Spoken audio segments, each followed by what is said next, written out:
আসসালামু আলাইকুম ওয়া রাহমাতুল্লাহি তাআলা ওয়া বারাকাতুহু। ইন্নাল হামদালিল্লাহ নাহমাদুহু ওয়া নুসাল্লি আলা রাসূলিল কারীম আম্মা বা'দ। ফাআউযু বিল্লাহি মিনাশ শাইতানির রাজীম। বিসমিল্লাহির রাহমানির রাহিম। قال الله تعالى في كلامه المجيد وفرقان الحميد لن ينال الله لحومها ولا دماؤها ولكن يناله التقوى منكم وأيضا قال الله تعالى في كلامه المجيد وفرقان الحميد قل إن صلاتي ونسكي ومحياي ومماتي لله رب العالمين صدق الله المولانا العظيم। সম্মানিত দর্শক শ্রোতা, আসসালামু আলাইকুম রহমতুল্লাহি বারাকাতু। আল্লাহ পাকের দরবারে শুকরিয়া জানাচ্ছি যে আল্লাহ তাআলা আমাদেরকে এমন একটা বিষয় নিয়ে কথা বলার তৌফিক দিচ্ছেন যেই বিষয়টা আমাদের বর্তমান সময়ের জন্য অত্যন্ত গুরুত্বপূর্ণ। আর সেটা হলো যে কুরবানির তাৎপর্য, কুরবানির গুরুত্বটা কী এবং কুরবানি আমাদের কী শিক্ষা দিচ্ছে। তো বর্তমান সময়ে আমরা আলহামদুলিল্লাহ কুরবানি দিচ্ছি, প্রতি বছরই কুরবানি আমাদের সামনে আসে। আমরা অত্যন্ত আনুষ্ঠানিকভাবে স্বতঃস্ফূর্তভাবে আমরা কুরবানি দিচ্ছি এবং কুরবানি অনুষ্ঠান উৎসব পালন করছি। তো এক্ষেত্রে গ্রাম থেকে প্রত্যন্ত অঞ্চল প্রত্যেকেই আলহামদুলিল্লাহ কুরবানি দেওয়ার ব্যাপারে খুবই আন্তরিকতা দেখাচ্ছেন আলহামদুলিল্লাহ। কিন্তু যে বিষয়টা আমি আলোচনা করতে চাই এটা হলো যে কুরবানি কিন্তু নিছক কোনো একটা সাধারণ অনুষ্ঠান নয়। এটা নিশ্চয়ই আল্লাহ পাক আমাদের দিয়েছেন কোনো কিছু শিক্ষা নেওয়ার জন্য। আমাদের জীবনে এই কুরবানি কী শিক্ষা দিচ্ছে, এটা আমাদের জীবনে কী কাজে লাগে, এই বিষয়গুলো যদি আমরা শিক্ষা না নিতে পারি, কুরবানির অন্তর্নিহিত তাৎপর্যটা কী, তার ইন্টারনাল ফিলোসফিটা কী, তার গভীর ইনডেপথ মিনিংটা কী, সেটা যদি আমরা ভালো করে এক্সপ্লোর করতে না পারি, তাহলে কোরবানির যে উদ্দেশ্য আল্লাহ পাক আমাদের দিয়েছেন সেই উদ্দেশ্য পারপাস আমরা সার্ভ করতে পারবো না। তো সেজন্য আমাদের এই মুহূর্তে সবচেয়ে বেশি প্রয়োজন হচ্ছে কোরবানির অন্তর্নিহিত অর্থটা কি সেটা বোঝার চেষ্টা করা। আমরা যেটা করি আসলে আমরা ইসলামের প্রত্যেকটা বিধানকে পালন করার চেষ্টা করি, কিন্তু পাশাপাশি এটা মিনিংটা বোঝার চেষ্টা করি না। এবং অন্যান্য অনুষ্ঠানের মতো আমরা মনে করি কুরবানি একটা অনুষ্ঠান, একটা সাধারণ অনুষ্ঠান, কিন্তু তা নয়।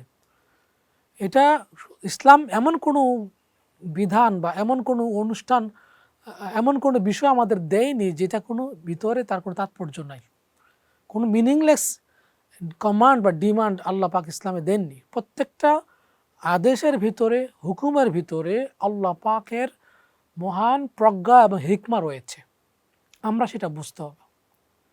তো সেটা কি আসলে? সেটা হলো যে আমরা যদি বুঝতে চাই, এটা হলো যে কুরবানির মাধ্যমে মানুষগুলা কত বেশি আল্লাহ পাকের তাকওয়া অবলম্বন করতে পারে। তাকওয়ার ট্রেনিং হচ্ছে কুরবানি। আল্লাহ পাকের নিকটবর্তী হওয়ার মাধ্যম হচ্ছে কুরবানি। এবং সেটা যে একটা থিওরিটিক্যাল ব্যাপার নয়, এটা যে একটা প্র্যাকটিক্যাল ব্যাপার। প্র্যাকটিক্যালি কিভাবে আল্লাহ পাকের মাকবুল বান্দারা কুরবানির মাধ্যমে, স্যাক্রিফাইসের মাধ্যমে, বিসর্জনের মাধ্যমে আল্লাহ পাকের নিকটবর্তী হতে পেরেছেন, তার একটা এক্সাম্পল দিয়েছেন, বিশ্ববাসীর জন্য দৃষ্টান্ত রূপে হাজির করেছেন একজন নবী, তার নাম হযরত ইব্রাহিম আলাইহিসসালাম, এবং তার সন্তান ইসমাইল আলাইহিসসালামের সেই ঘটনা উল্লেখ করে আমাদেরকে প্রতি বছর এই সময়টা শিক্ষা দিচ্ছে যে আল্লাহ পাকের তাকওয়াবান বান্দা যদি হতে চাও, আল্লাহ পাকের ইচ্ছাকে যদি নিজের জীবনে কিভাবে বাস্তবায়ন করতে হয় সেই শিক্ষা নিতে চাও, তাহলে ইব্রাহিম আলাইহিস সালামের জীবন থেকে শিক্ষা গ্রহণ করো। এটা হচ্ছে কোরআনে পাকের উদ্দেশ্য, বক্তব্যের উদ্দেশ্য। তো এই জন্য আল্লাহ পাক বলছেন যে লা ইয়ানালাল্লাহু লুহুমুহা ওয়ালা দিমাউহা ওয়ালাকিন ইয়ানালুহু তাকওয়া ওয়ালাকিন ইয়ানালুহু তাকওয়া মিনকুম। কুরবানি যে আমরা দিচ্ছি, সবচেয়ে পছন্দের পশুটা কুরবানি দিচ্ছি, তো সেই যে এটা রক্ত, এটা মাংস, এটা যে চামড়া, কোনো কিছু আল্লাহ পাকের কাছে পৌঁছায় না। অথচ আমরা তো আল্লাহ পাকে উপহার দিচ্ছি সবচেয়ে পছন্দনীয় একটা জিনিস। তো যাকে উপহার দিচ্ছি তিনি এটা নিচ্ছেন না। তিনি কি নিচ্ছেন? তিনি দেখতে পাচ্ছেন যে এর মাধ্যমে বান্দার তাকওয়ার প্র্যাকটিসটা কতটুকু রিফ্লেক্ট করলো, বাস্তবায়িত হলো। আল্লাহ পাকের যেই নিয়ম নীতি আদেশ নির্দেশ দিয়েছেন সেই বিষয়গুলো একটা বান্দা কতটুকু সিনসিয়ারিটি ফলো করে সে বাস্তবায়ন করলো, সেই বিষয়টাই আল্লাহ বলছেন আমার কাছে তাকওয়াটাই পৌঁছে। তো যেমন আল্লাহ পাক ইব্রাহিম আলাইহিসসালামের কথা বলতে গিয়ে বলছেন যে, এবং তার সন্তান ইসমাইল আলাইহিসসালামের ঘটনা বলতে গিয়ে বলছেন যে ফালাম্মা বালাগা মাহু সাইয়া, যখন ইসমাইল আলাইহিসসালাম একটু বয়সে উপনীত হলো। এখানে একটি ঘটনা আছে, ইসমাইল আলাইহিসসালামের ঘটনা হলে আপনারা জানেন যে ইব্রাহিম আলাইহিসসালামের যখন প্রায় ৮০ বছর পর একটা পর্যায়ে তাকে আল্লাহ পাক সন্তান দান করেছেন। তো সেই বৃদ্ধ বয়সে সন্তান আল্লাহকে দান করেছেন। তো তাকে আস্তে আস্তে তিনি লালন পালন করে তিনি বড় হয়েছেন, মা তাকে লালন পালন করেছে। তো সেখান থেকে যখন ১৩ বছর বা ১২ বছর বয়সে উন্নীত হলেন, তখন আল্লাহ পাক তাকে পরীক্ষা নিলেন। পরীক্ষাটা কেন নিলেন? এই জন্য নিলেন আল্লাহ পাক এখানে আলোচনা করেছেন কোরআনে কারিমে, আমরা সেদিকেই যাব ইনশাল্লাহ। সেটা হলো যে এই ইব্রাহিম আলাইহিসসালাম যে আল্লাহ পাকের একজন মাকবুল বান্দা, তিনি আল্লাহ পাকের কাছে বিভিন্নভাবে পরীক্ষা দিয়েছেন। আল্লাহ যখন বলেন ইব্রাহিম আসলিম, ইব্রাহিম সাল্লাম কি বলেন? আসলাম তুলি রব্বিল আলামিন, গোটা বিশ্ব জাহানের রব যিনি তার কাছে আমি আমার নিজেকে সারেন্ডার করে দিলাম, আমি আমার নিজেকে সমর্পণ করলাম আল্লাহ পাকের আদেশের সামনে, আল্লাহ পাকের সন্তুষ্টির সামনে, আল্লাহ পাকের ইচ্ছার সামনে। কিন্তু তিনি সত্যিকার অর্থে কতটুকু তিনি সারেন্ডার করেছেন সেটা পরীক্ষা শুরু হয়েছে। সেটা পরীক্ষা তিনি বারবার দিয়েছেন। এবং আপনারা জানেন যে তাকে আগুনে নিক্ষেপ করা হয়েছিল। আগুনে যে নিক্ষেপ করেছিল সেই যে নমরুদ, সেই রাজা, তাকে আগুনে কি করা হলো? রাজা বাধ্য করে তাকে আগুনে নিক্ষেপ করা হলো। সেখান থেকে আল্লাহ পাক তাকে বিজয়ী ভেসে তাকে উদ্ধার করলেন। তিনি আগুন তাকে কখনো টাচ করেনি, সেই আগুন তার জন্য ফুলের বাগিচা হয়ে গেল। কিন্তু এবার পরীক্ষাটা আরও সিভিয়ার, আরও সিনসিয়ার। সেই পরীক্ষাটা কি? সে এখন পরীক্ষা দিতে হবে নিজের হাতে নিজের সন্তানকে আল্লাহ পাকের জন্য জবাই করার পরীক্ষা। সুবহানাল্লাহি বিহামদিহি। আল্লাহ পাকের আদেশের সামনে কিভাবে সারেন্ডার করতে হয় সেই পরীক্ষা বাস্তবিকভাবে প্র্যাকটিক্যালি দিচ্ছেন ইব্রাহিম আলাইহিস সালাম। সেখানে তিনি কি বললেন যে ফালাম্মা বালাগা মাহু সাইয়া, যখন সে বয়সে পরিণত হলো, ক্বালা ইয়া বুনাইয়া ইন্নী আরা ফিল মানামি আন্নী আযবাহুক ফানজুর মাযা তারা। ইব্রাহিম আলাইহিস সালাম বলছেন তার সন্তানকে যে আমার প্রিয় সন্তান, আমি স্বপ্নে দেখেছি আমি তোমাকে জবাই করছি, সুতরাং তুমি বলো ফানজুর মাযা তারা, তোমার কি রায়, তোমার কি অভিমত, তুমি এটা বলো আমাকে। ক্বালা ইয়া আবাতি ফাআল, সন্তান কি বলছে? হে আব্বু, আপনি পালন করুন, আপনারা আদেশ পালন করুন, আল্লাহ পাক যে আদেশ দিয়েছেন সেই আদেশের বাস্তবায়ন করুন। সাতাজিদুনি ইনশাআল্লাহু মিনাস সাবিরিন, অবশ্যই আপনি আমাকে ধৈর্যশীল বান্দাদের কাতারে পাবেন। সুবহানাল্লাহ। ফালাম্মা আসলামা ওয়া তাল্লাহু লিল জাবিন, আল্লাহ পাক তারপর বর্ণনা করছেন যে যখন দুজনেই আল্লাহ পাকের আদেশকে পালন করার জন্য একজন জবাই করার জন্য প্রস্তুত, আর একজন জবাই হওয়ার জন্য প্রস্তুত হয়ে গেল। ওয়ানাদাইনাহু আইয়া ইব্রাহিম, তখন আল্লাহ পাক বললেন, আমি তখন ইব্রাহিমকে ডাক দিয়ে বললাম, হে ইব্রাহিম, কাদ সাদ্দাক্তা রুইয়া, তুমি তোমার স্বপ্নকে বাস্তবায়ন করেছো। ইন্না কাযালিকা নাজজিল মুহসিনিন, তুমি যে আল্লাহর সামনে মাথা নিচু করে দিয়েছো, আদেশকে সামনে নিচু করে দিয়েছো, সেজন্য আমি কি করি? মুহসিন বান্দাদের জন্য পুরস্কার দান করি। মুহসিন কারা? অন্য আয়াত আল্লাহ বলেছেন ওয়া মাই ইউসলিম ওয়াজহাহু ইলাল্লাহ ওয়া মুহসিন ফাকাদ ইসতামসাকা বিল উরওয়াতিল মুসকা, যারা আল্লাহ পাকের আদেশের সামনে উইদাউট এনি কন্ডিশন, বিনা শর্তে, বিনা বাধায়, বিনা সন্দেহে আল্লাহ পাকের সামনে মাথা নিচু করে দেয়, তাকে বলে মুহসিন বান্দা। আল্লাহ পাক এখানে ইব্রাহিম আলাইহিস সালামকে বলছেন আমার ইব্রাহিম হচ্ছে একজন মুহসিন বান্দা, এবং তাদেরকে মুহসিন বান্দাদেরকে আমি আল্লাহ পাক পুরস্কৃত করে থাকি। ইন্না হাযা লাহুয়াল বালাউল মুবিন, আল্লাহ পাক নিজেই বলছেন যে ইব্রাহিম আলাইহিস সালামের পরীক্ষাটা ছিল সত্যিকার অর্থেই একটা কঠিন পরীক্ষা। ফাদাইনাহু বিযিবহিন আযীম, আল্লাহ পাক বলছেন যে এই জবাই হওয়ার ক্ষেত্রে আমি আল্লাহ পাক তাকে কি করলাম? সন্তানকে জবাই না করে একটা অন্য জান্নাতি পশুকে কি করলাম? উপহার দিয়ে জবাইয়ের ব্যবস্থা করে দিলাম। ওয়া তারাকনাহু আলাইহি ফিল আখিরিন, আর আল্লাহ পাক বলছেন যে বাবা এবং সন্তানের যে স্যাক্রিফাইস কোট করার জন্য গোটা বিশ্ব মানুষের জন্য আল্লাহ পাক এক্সাম্পল করে রেখে দিয়ে গেছেন। আল্লাহ পাক বলছেন সালামুন আলা ইব্রাহিম, ইব্রাহিমের প্রতি শান্তি বর্ষিত হোক।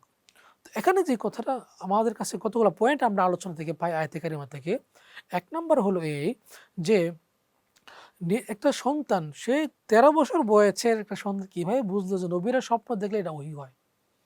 নবীদের স্বপ্ন সাধারণ কোনো স্বপ্ন নয়, এটা আল্লাহ পাকের পক্ষ থেকে আদেশ। তার মানে বোঝা গেল সন্তান অতটুকু দিনী শিক্ষায় শিক্ষিত হয়েছে যে তিনি বুঝতে পেরেছেন আমার বাবা যেহেতু নবী, নবীকে যেহেতু স্বপ্নে দেখিয়েছে আল্লাহ পাক, সুতরাং এটা আল্লাহ পক্ষ থেকে একটা আদেশ, সুতরাং এটাকে অ্যাভয়েড করার কোনো সুযোগ নেই। তাহলে সেই সন্তানটা ছোট হলেও দিনী শিক্ষা পেয়েছে, আল্লাহকে চিনতে পেরেছে, নবুয়তকে জিনিস বুঝতে পেরেছে। দ্বিতীয় নম্বর হলো যে ইসমাইল আলাইহিস সালামের ভাষার ব্যবহারটা দেখেন। তিনি বলছেন যে সাতাজিদুনি ইনশাআল্লাহ, যে অবশ্যই আপনি আমাকে পাবেন মিনাস সাবিরিন, ধৈর্যশীলদের মধ্যে। দুইটা শব্দ এখানে আছে, একটা হচ্ছে ইনশাআল্লাহ, তিনি বলছেন ধৈর্যের পরীক্ষার ক্ষেত্রে আল্লাহ পাক যদি আমাকে তৌফিক না দেন আমি ধৈর্য ধারণে পরীক্ষায় টিকতে পারবো না, সুতরাং আমি আল্লাহ পাকের কাছে তৌফিক কামনা করছি, আল্লাহ পাক তৌফিক দিলে আমি ওই পরীক্ষায় টিকে যাব ইনশাআল্লাহ। নাম্বার 1। নাম্বার 2, তিনি বলতে চাচ্ছেন যে ইনশাআল্লাহ মিনাস সাবিরিন বলা হয়েছে।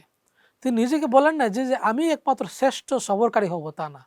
তিনি কি বলতে চাচ্ছেন যে আল্লাহ পাকের আদেশকে বাস্তবায়ন করতে গিয়া যুগে যুগে যে সমস্ত আল্লাহ পাকের মকবুল বান্দারা ধৈর্যশীলতার পরিচয় দিয়েছে তাদের কাতারে আপনি আমাকে পাবেন। সুবহানাল্লাহ। এই যে বিনয় প্রকাশ করা, এই যে টিচিং ফর মডিফিকেশনস, এই যে ডিসেন্সি, এই যে ভদ্রতা, এই যে নম্রতা, এই যে শিক্ষা, এই যে আদব, এই যে বিনয়, এই বিষয়গুলো ইসমাইল আলাইহিস সালামের কথার মধ্যে আল্লাহ পাক এখানে ফুটিয়ে তুলেছেন। তারপরে আর বিষয় কি যে আল্লাহর সামনে দুজনেই একটা পরিবার, এখানে ইব্রাহিম আলাইহিস সালামের স্ত্রী এবং ইসমাইল আলাইহিস সালামের মা হাজেরা, মা, সন্তান এবং বাবা তিনজন মিলেই আল্লাহ পাকের আদেশকে বাস্তবায়নের জন্য নেমে পড়েছেন। তাহলে বোঝা গেল পারিবারিকভাবেও একটা ইসলামের প্র্যাকটিস, আল্লাহ পাকের আদেশকে বাস্তবায়নের যে প্র্যাকটিস তারা তিনি এটা করেছেন, যেটা আমাদের বর্তমান সময়ের জন্য অত্যন্ত প্রয়োজনীয়। কোরবানি এই শিক্ষাটাই দেয়, তুমি শুধু একাই নামাজ পড়লে হবে না, তুমি শুধু একাই আল্লাহকে ডাকলে হবে না, তুমি শুধু একাই হজ করলে হবে না, তুমি একাই শুধুমাত্র সমাজের কাজ করলে হবে না, তোমার পরিবারকে রেডি করো আল্লাহ পাকের আদেশকে বাস্তবায়ন করার জন্য। তোমার সন্তানকে দিনী শিক্ষা দাও, তোমার সন্তানকে আল্লাহ পাকের পরিচয় দাও, তাকে দিন প্রতিষ্ঠার জন্য, আল্লাহ পাকের আদেশ বাস্তবায়নের জন্য তাকে প্রস্তুত করে নাও, আগামী বিশ্বকে সে নেতৃত্ব দেওয়ার জন্য তাকে প্রস্তুত করে নাও। তাহলে সব ক্ষেত্রে আল্লাহ পাকের যে তা প্রাধান্য দেওয়ার শিক্ষা সেটা দিতে হবে। সেজন্য আমরা বলি এই যে কোরবানিতে আমরা বিশেষ করে 10 দিন তাসবিহ আদায় করা, তালবিয়া আদায় করা, তারপরে যে কোরআন তেলাওয়াত বেশি বেশি করা, যত নেক আমল বেশি বেশি করা, এই যে প্র্যাকটিস করা, আল্লাহকে বেশি বেশি ডাকা, স্মরণ করা, এই বিষয়গুলো আমাদেরকে আরও বেশি প্র্যাকটিস করতে হবে, বাস্তবায়ন করতে হবে। এবং সবথেকে বড় কথা যে এই যে শিক্ষাটা কোরবানি আমাদের দিচ্ছে, এটা হলো আমার সামনে যদি দুইটা অপশন থাকে, এক নাম্বার অপশন আমি আমার সামনে সম্পদের ভালোবাসা, আল্লাহর সন্তুষ্টি, কোনটা বেছে নেব? বলছি আল্লাহু আকবার, আল্লাহু আকবার, লা ইলাহা ইল্লাল্লাহ, আল্লাহু আকবার, আল্লাহু আকবার, লিল্লাহিল হামদ। বলতেছে না আল্লাহু আকবার মানে সম্পদের ভালোবাসার চাইতে আল্লাহর ভালোবাসা আমার তো সবচেয়ে বেশি বড়, আল্লাহু আকবার। আমার সামনে যখন সন্তানের ভালোবাসা আসবে, সন্তানকে খুশি করা একদিক, আল্লাহরে খুশি করা আরেক দিক, তাহলে আমি কোনটা বেছে নেব? আল্লাহরে খুশি করবো না সন্তানকে খুশি করব? বলতেছি আল্লাহু আকবার, আল্লাহু আকবার। সন্তানকে খুশি করা যাবে না, আল্লাহরে খুশি করতে হবে। আল্লাহরে খুশি করে আমার ধরো সবচেয়ে বেশি প্রাধান্য, আল্লাহই বড়, আল্লাহু আকবার। আবার আমার স্ত্রীকে খুশি করব না আল্লাহরে খুশি করব? স্ত্রী এমন দাবি করেছে যেটা ইসলামের বিপক্ষে যায়, আল্লাহ পাকের অসন্তুষ্টির বিপক্ষে যায়। আমার সন্তান এমন দাবি করছে যেটা আল্লাহ পাকের অসন্তুষ্টি থেকে নিয়ে যায়, তাহলে আমি সন্তানকে সন্তুষ্টি করবো না আল্লাহরে সন্তুষ্টি করব? বলতেছি আল্লাহু আকবার, আল্লাহু আকবার, লা ইলাহা ইল্লাল্লাহ। কারোর সামনে মাথা নত করা যাবে না, কারো খুশি করা যাবে না, আল্লাহকে রাগান্বিত করে। সুতরাং আল্লাহু আকবার, আল্লাহকে বড় বলছি, আল্লাহ পাকের ইচ্ছাকে প্রাধান্য দিচ্ছি, আল্লাহর সামনে মাথা নত করে দিলাম। দুনিয়ার যে ইচ্ছা, এই যে ভালোবাসা, এই যে দুনিয়ার প্রতি যে আগ্রহ, এই যে এনজয়মেন্ট, এটাকে কোরবানি করে দিলাম, স্যাক্রিফাইস করে দিলাম। তাহলে কোরবানি কি দিল?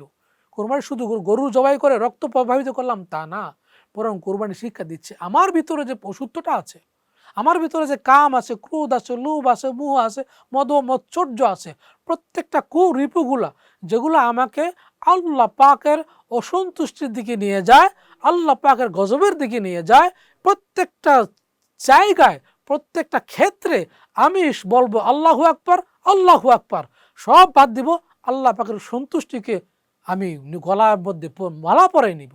এই যে প্র্যাকটিসটা, এটাকে আমাদের জীবনে বাস্তবায়ন করা। আমরা শুধুমাত্র কুরবানির দিন আসলো, জবাই করলাম, গরু মাংস খাইলাম, তারপরে আবার কাপড় চোপড় পরে আত্মীয় স্বজনের বাসায় গেলাম, নামাজ পড়লাম, তা না। মূল শিক্ষাটা হলো এই, জীবনের প্রত্যেকটা ক্ষেত্রে যখনই আল্লাহ পাক যেই বিষয়টা আদেশ করেছেন, তিনি যা নিষেধ করেছেন, জীবনের সব কিছুর বিনিময় হলেও আল্লাহ পাকের খুশির জন্য সব কিছুকে ত্যাগ করে দেওয়ার নাম হচ্ছে কোরবানি। প্রিয় বন্ধুরা, তাহলে আসুন এখন এই যে কথাগুলো বললাম জীবনে বাস্তবায়ন ক্ষেত্রে আমার অর্থনীতির দিক থেকে আমি এমন কাজ করবো না যেটা আল্লাহ পাক নারাজ হন। আমি আমার সন্তানকে এমন জায়গায় দেব না যেই কাজ করালে, যেই পরিবেশে গেলে, যেই প্রতিষ্ঠানে গেলে, যেই মানুষের কাছে গেলে, যেই ব্যবসা বাণিজ্য করলে আল্লাহ পাক নারাজ হন, আমি সেই জায়গা থেকে দিতে পারবো না। কারণ আমার কাছে আল্লাহু আকবার, আল্লাহ সন্তুষ্টি সবচেয়ে বড়। এটি আমাদের শিক্ষা। এবং আমার জন্য এই যে নেক সন্তান কামনা করা, আল্লাহ পাকের কাছে ইব্রাহিম দোয়া করছেন, রব্বি হাবলি মিনাস সালিহিন, আল্লাহ ফাবাশশিরহু নবী গোলামিন হালিম, যে নেক সন্তান কামনা করা। ইব্রাহিম সাল্লাম কীভাবে নেক সন্তান কামনা করেছেন এবং ইসমাইল সাল্লাম যে কতটুকু নেক সন্তান বানিয়েছেন সেটার এক্সাম্পল আল্লাহ দিচ্ছেন এখানে। তাহলে আমরাও আমাদের আল্লাহর কাছে দোয়া করতে হবে যে আমাদের নেক সন্তান আল্লাহ পাক যেন দান করেন, এমন সন্তান যেন আল্লাহ পাক দান করেন যেই সন্তান আল্লাহর সন্তুষ্টির জন্য মাথা নুতু করে দেয়, যেই সন্তান আল্লাহকে পাওয়ার জন্য দুনিয়ার সব কিছুকে স্যাক্রিফাইস করে দেয়, যেই সন্তান মানুষের কল্যাণের জন্য কাজ করে। আর আল্লাহ পাকের খুশির বিষয় যে কোরবানি আমরা দিলাম, আল্লাহর কাছে তো কোনো কিছু পৌঁছে না, রক্ত মাংস পৌঁছে না, তিনি বলছেন তাকওয়া পৌঁছে। তাহলে এই যে পশুটা আল্লাহকে উপহার দিলাম, কোরবানি দিলাম, তাহলে তিনি তো খাবেন না, তিনি তো আল্লাহ হুসামাদ, তার খাবার পাওয়ার কোনো কিছু প্রয়োজন হয় না। কিন্তু এই যে পশুটা আমরা নিজেরা খাবো এবং যারা সমাজের মধ্যে ডেস্টিটিউটস নিঃস্ব আছেন, অসহায় আছেন, তাদেরকে সহযোগিতা করব, তাহলে আল্লাহকে খুশি করা হবে, আল্লাহকে খাওয়ানো হবে। আপনারা জানেন যে হাদিসে আসছে যে আল্লাহ পাক হাসরের মাঠে অনেক মানুষদেরকে বলবেন যে হে বান্দারা, আমি ছিলাম তৃষ্ণার্ত, ক্ষুধা তৃষ্ণা যারা অস্থির ছিল, আমাকে পানি পান করাওনি। তখন হাসরের মাঠে মানুষগুলা বলবে যে আল্লাহ, আপনি হচ্ছেন রব্বুল আলামিন, আপনাকে আমরা কীভাবে পানি পান করাবো? আল্লাহ পাক বলেন যে আমার যে তৃষ্ণার্ত বান্দা তোমার কাছে গিয়েছিল, তুমি যদি তাকে পান করাতা, আমি আল্লাহকে পান করানো হয়ে যেত। আমার যে ক্ষুধার্ত বান্দা তোমার কাছে গিয়েছিল, তুমি যদি তাকে খাওয়াতা, তাহলে আমি আল্লাহকে খাওয়ানো হয়ে যেত। তাহলে কোরবানির ক্ষেত্রে এটাই বোঝানো হচ্ছে যে পশুটা আমি আল্লাহর কাছে পৌঁছায় না, তার রক্ত মাংস পৌঁছায় না, তোমরা খাওয়া। বাট আমাকে যদি খুশি করতে চাও, আমার যে বান্দাগুলো আছে, দরিদ্র আছে, অসহায় আছে, তাদেরকে দিকে তাকাও, তাদেরকে সহযোগিতা করো, তাদেরকে সাহায্য করো, তাহলে আমি আল্লাহ পাক খুশি হয়ে যাব। তাহলে কোরবানি কি শিক্ষা দিল? কোরবানির শিক্ষা দিল সামাজিক বন্ধনকে দৃঢ় করো। কোরবানির শিক্ষা কি শিক্ষা দিল? আল্লাহ পাকের সাথে সম্পর্ক গভীর করতে হবে। কোরবানি কি শিক্ষা দিল?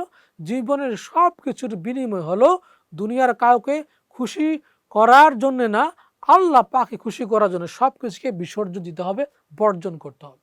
কোরবানি শিক্ষা দিল, এমন শিক্ষা দিল যে একটা ইসলামী পরিবার, আল্লাহওয়ালা সন্তান, নেক স্ত্রী এবং ইসলামী পরিবার তৈরি করার জন্য নিজেদেরকে প্রস্তুত করা, নিজেদেরকে চেষ্টা করা। কোরবানি কি শিক্ষা দিল?